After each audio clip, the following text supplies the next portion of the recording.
बिस्मिल्लाहिर्रहमानिर्रहीम। अस्सलाम वालेकुम dear students. Ali smart guide में आप सबको खुशामदीद कहा जाता है। हमारे पास परसेंटेज सीरीज का एक इंपॉर्टेंट क्वेश्चन है जिसकी स्टेटमेंट है, if a chair was sold for ₹9,750 including 25% of sales tax, find the actual price of the chair. Question की स्टेटमेंट में बताया गया है कि एक चेयर को 9,750 रुपए में बेचा गया है और इस कीमत फरोख्त में 25% सेल्स टैक्स भी शामिल है। क्वेश्चन की स्टेटमेंट में पूछा गया है कि बताइए उस चेयर की एक्चुअल प्राइस क्या थी। अब हम इस क्वेश्चन को सॉल्व करते हैं। डियर स्टूडेंट्स, हम सपोज करते हैं कि चेयर की जो एक्चुअल प्राइस थी वो थी 100%, इज इक्वल टू 100%, और क्वेश्चन की स्टेटमेंट में हमें सेल्स टैक्स बताया गया है जो कि है 25%,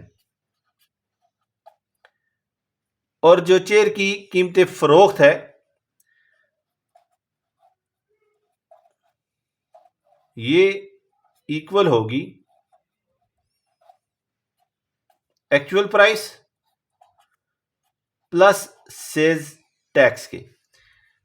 अब क्वेश्चन की स्टेटमेंट के मुताबिक जो कीमत फरोख्त है चेयर की वो है 9,750 is equal to actual price हम सपोज कर चुके हैं 100% प्लस सेल्स टैक्स हमें मालूम है क्वेश्चन की स्टेटमेंट के मुताबिक वो है 25%। तो हमें हासिल होगा 9,750 इज इक्वल टू 125%। तो हम इसको लिख सकते हैं 125% इज इक्वल टू 9,750। तो यहां से हमें 100% हासिल होगा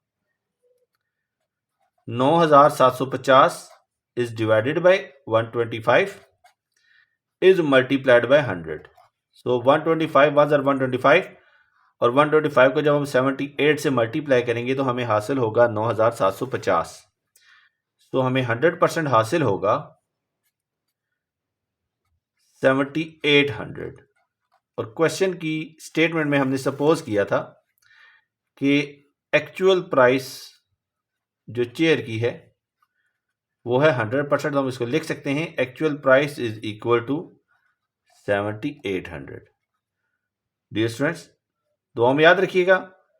अल्लाह हाफिज। अस्सलाम वालेकुम।